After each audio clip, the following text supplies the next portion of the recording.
all of you. Todd, Julie, welcome home. Thank you. Yeah, Grayson and Savannah, I know you guys worked so hard for this moment. So let me just ask all of you, and you can each answer separately together. How does it feel to have this whole family back together now, even a month ago? I think you probably wouldn't have even imagined that you'd all be sitting here together on a couch. Well, first of all, thank you for having us. It's amazing. And you're right. You know, you go to bed and you're in a prison and you wake up the next day and President Trump has sent you home. So I said this morning and talking while we're all getting ready, I says, you know, we owe thanks to God. And I says, and God touched President Trump's heart. God led the people to advocate for us. And so I'm grateful because every night I would pray that God would return me home to my wife and my children. And he did that, so I'm grateful. Yes, it is surreal. It's hard to believe that just a month ago we were in prison. I mean, and how quickly things can turn around. Yeah. If nothing else, I hope people really realize that things can turn around. They can turn around quick, and we're proof of that. Yes. Oh my gosh. Well, Grayson, I want to ask you about this because I saw you and your sister about a month ago. Yes, ma'am. And I'd love to know how you're feeling in this moment, and also how it's been to have a sister like Savannah, how much she has meant to you over the past 2+ years, having to deal with so much in your family. Well, Savannah and I have always kind of been attached at the hip, but, you know, I'm very proud of her, and I'm happy that we don't have to hide our political views anymore, and she's being outspoken and, you know, telling people what they need to hear. And some of what they don't need to hear. Honestly, Grayson, he's literally always said, I have 2 moms because we're 9 years apart. And so we've always been attached at the hip. And I say he's taught me more than any person in the world ever could the past 2.5 years. And he thought I saved him when in reality, like, he saved me. And just going through this together has been such a whirlwind. And to the day that they got pardoned, he and I were fighting. It was the worst day ever. I just reached a point of like, I've done everything I can do. At this point, there's nothing more I can do. And then I got the call from, Margot text. She was like, hey, I'm going to call you from my work line. I was like, okay, what's going on? And then that's when we spoke to the president and it happened. So we were at an all-time low, and then it turned around quick. Tell me more about that moment, because I wonder, you know, for so many people out there, they think about what would that moment be like to get the call that all this work you had done, all the time you put in, the sleepless nights, the money spent, it's paid off. Tell me about the moment you heard President Trump say that he had signed the pardon for your parents. We were sitting in the car, and it was hotter than all get out here. And I was just afraid to turn on the car because I was like, Bluetooth's going to connect, it's going to mess up the call. And when we heard President Trump's voice, literally tears just started rolling. And seeing the look on his face that, like, now this has all finally come to an end, it was so surreal. And honestly, I was shocked when he called me. He was like, how are you? I was like, well, in the last words of you, fighting like hell. And I was like, I probably shouldn't have said that to the president, but it is President Trump.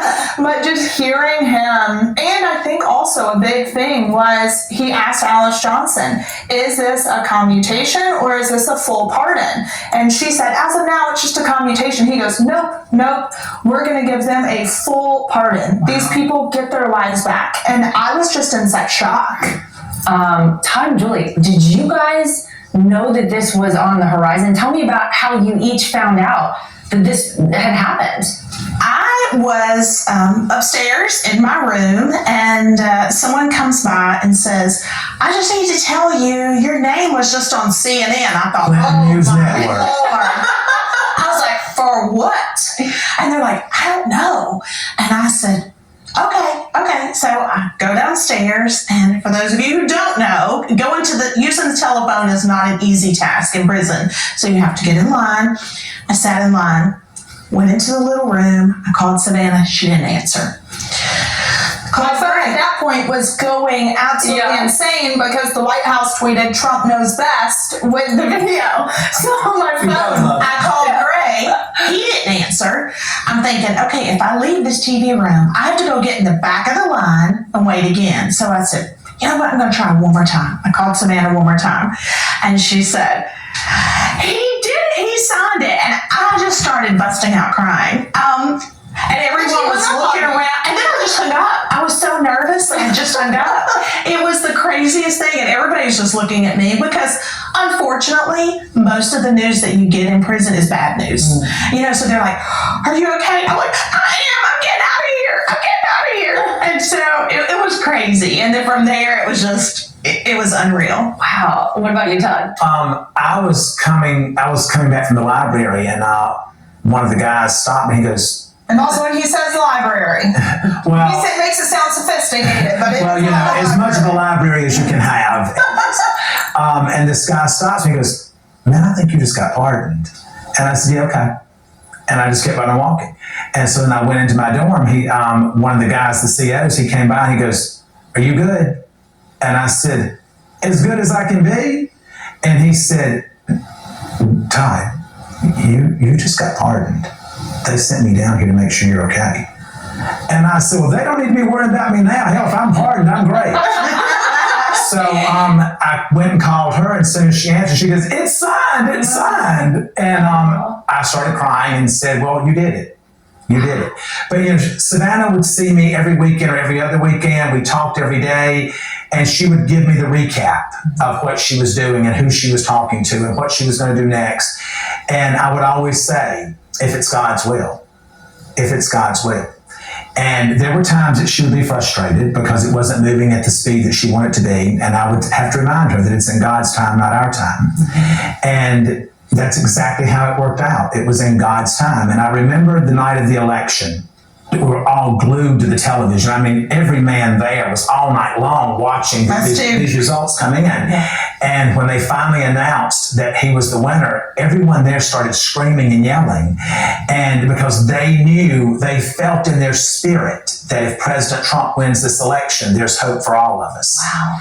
And so, and I would tell Savannah. And too, like on a personal level, Grayson and I watched the election together, and he got to vote in the election for the first time. And when we were watching it and we saw the president win, we both started sobbing, and he just grabbed me and hugged me because we knew that was our only way out. And I think that, not just from the fact of being pardoned, but I knew that it was for the betterment of the entire country, of what he was going to be able to do. And of all of the things, listen, you can do great things all day long and do one wrong thing, and all the good's been forgotten. And I just look at what the man has gone through, what his family has gone through. And I said to Savannah, I says, "How can we complain?" I said, "Look, what the media has done to us, they did to him 1,000,000 times more." So God obviously knew that all of us were strong enough to endure it, and we're still standing. So it was just a blessing to know that not only is the man that we had our faith in 2016 is the same man we have our faith in 2025. Political views? Well, the Inspector General has determined that. The Inspector General there in Georgia, in their report, states. Their exact words were, "We substantiate the Chrisley's claims that they were unfairly targeted due to their celebrity status." And that came from the Inspector General. After all that has happened, Grace, I want to ask you, what has been the best thing that has happened since your parents have been back home? What's your favorite memory that you've made since they've been back? It's really just being together. I mean, you take those times for granted when they are home, and then when you realize one day it could be there and the next day it's not, it means just a little bit more. Yeah. I think too, the first night he said, "I'm scared to go to sleep because I feel like I'm just going to wake up in the morning and they're not going to be here." He came in and he said, "Can I sleep with you tonight?" I said, "You can." Oh my gosh, that's amazing. I think a lot of people wonder, what was that first night like for each of you to be in prison? I mean, to know all that had happened, and then this was your future for 7 and 10 years. Right, yeah. I remember going in, and that night I was so angry with God. And that night when the lights went out, I literally cried myself to sleep because it's the first time you and I had ever been away from each other since we had been married. Wow. I'd never not been in that house when my kids woke up in the morning or when they went to bed at night. And I just said, "God, why? I've tried to be a loyal and faithful servant. Why are you allowing this to happen? You know these things are not true." And in my dream, God came to me and he said that I have planted you where I need you. And when you leave, they will rise. I look back on that dream now, and I now understand when he said, when you leave, they will rise, because they're rising through President Trump. So I'm grateful for that. Even though it's been hard, and I have missed Julie every breath that I took, and missed my children, I could at least talk to them.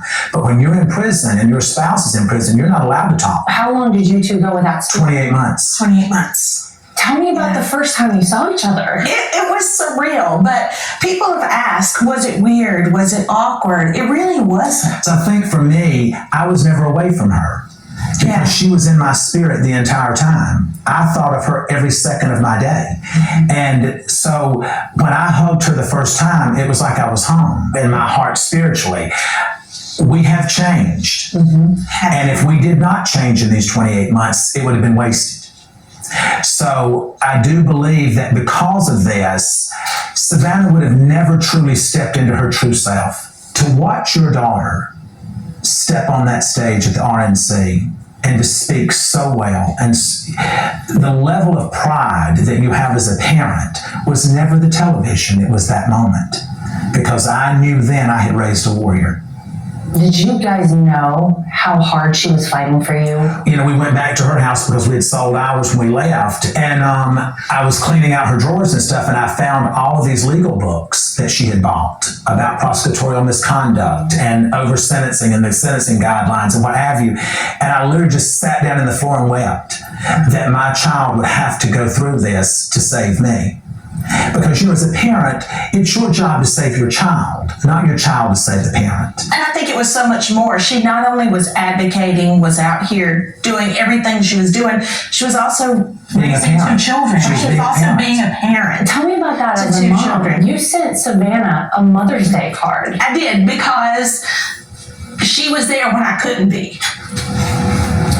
I know that you're probably both grateful for all she's done, but maybe the most important is being a mom too. Absolutely. How do you say thank you to someone who gives you your freedom back? Would you be here today without your daughter? No. Absolutely not. No, we would not be here first without God taking a hold of her life and guiding her footsteps. I look at that we stepped out of prison, we walked into a home, started filming immediately, and new cars were ordered, and we're looking for houses, and we're doing all the things that we need to be doing. But all of these men and women don't get to do that. When they come out, they don't have a home to go to. They don't have money to go buy food. They don't have support. They have no support. And we incarcerate more individuals in our country than anywhere else in the world, yet we have the highest recidivism rate. That should tell you that what we're doing is not working. There's no accountability for the $8.2 billion that's dumped into the Bureau of Prisons every year. Accountability is coming. So for all of my brothers that I left behind, I didn't leave you behind. I'm coming for you. It's just taking me a little bit longer to get to you. It sounds like for both of you on the other side of this, you feel this responsibility now to ensure that the right steps are taken for the men and the women. Yes. Absolutely. Who you were in prison with, Yes. right? Absolutely. I have a dear friend in there who's 77 years old. And that unless God intervenes, she's going to die in there. I mean, she could be any of our grandmothers. I mean, and when I tell you, the best lady that you would ever meet. But not just that, there's so many young women who are young mothers who got these crazy sentences, never been in trouble in their life. I'm not walking away. That's something that I've made to them and to myself. And I call them my prison sons, you know, the young men that came in there, and I stay in touch with the ones that I've sent out of there before I left, and I have now gotten on the visitors list of the ones that I left behind, because those kids deserve a second chance. You know, you've got kids in prison for selling marijuana, but now it's almost legalized everywhere. But yet we don't make that retroactive for these young men. These young men still have a chance. They're in their 20s, 30, 33 years old. Let them come home. Let them get on a job. Let them pay taxes. It is my job and it is my calling at this point. It's been placed in my spirit that I am to help the men that I have left behind, because I had not one negative interaction when I was in prison with any inmate. If a guy came in there and he didn't have food, everyone was bringing food and bringing it to him. If he didn't have clothes to put on, everyone was giving him a pair of sweats. Absolutely. So you had that brotherhood, and that brotherhood remains, and it's my job to honor that. Savannah, to hear your parents say that they wouldn't be here without you. To hear your mom get emotional talking about how much it meant to her that you stepped into her role. How's this feel? Honestly, I still feel like I'm coming down from all of it because for the past 2.5 years, it's kind of funny because I'm like, lawyers, everyone's like, hey, Savannah, you need to now just relax, take some time off, but I'll be back in DC to help other individuals hopefully get home, to implement some things within the Bureau of Prisons. I reached out to the Chipotle CEO who's opening 3,600 more stores. I'm like, let's hire men and women who are getting out of prison. You got 160,000 men and women that you've locked up that will be more than willing to come and work during the day and go back at night. We don't have a lack of people that can work. We have a lack of people who have the ability to work. Have you guys talked to President Trump? We have not. Actually, you have. Are you forgetting? You did. Oh, I'm sorry, I did. You got out. So I FaceTimed Margo and she goes, I'm actually with the president now. It was actually hilarious because he looks at him and he goes, you look good. Everybody says how great you look. You must have been doing something right The now. president said, Margo said, the president would like to speak to you. And when I saw him, all I could say was, thank you. You have reunited me with my family and you have saved us. So thank you. Wow. And it's just so reassuring to know, because when you vote for someone, you vote on what you know. We no longer have to vote on what we know. We know what we've lived, what we've experienced. Mm-hmm. And so for any person out there that's watching this show, that's watching our lives, and there's a lot, I would say to you that we bet on the right dog because he hunts. And we need to all come together in this country as a whole. And if we can do that, then we become not just in name only the most powerful nation on earth. We show you that we're the most powerful nation on earth because the power comes from the people. You guys have done a lot. You've been through a lot. What is next for the Chrisley family? We're coming back to television. Okay. It's amazing that those that walked away from you are the first ones knocking at the door again. Mm-hmm. So we're coming back to television, and I think that we're heading back home. We're heading back to South Carolina, where we came from. And we're going to open a hotel there, and we're going to create a show around it. And we're going to hopefully be grandparents at some point. No pressure. And I think for me, mine's a little different. Mine is a little different. For me, I realize how important it is to have younger voices in the political world because I truly do believe if we don't get younger individuals in, then the Republican Party could die. So my goal is to encourage individuals that are my age and younger to get out, vote. Your voice matters. I don't care if you are one person, one daughter, literally changed the world for my family. I love it. Well, guys, really, congratulations on coming home. I think so many people have been waiting to see this moment happen, no one more so than these two. Yes. But we're grateful that you took a little time for us. So thank you so much. We're grateful Thank you for you for and your having me. family. God bless you.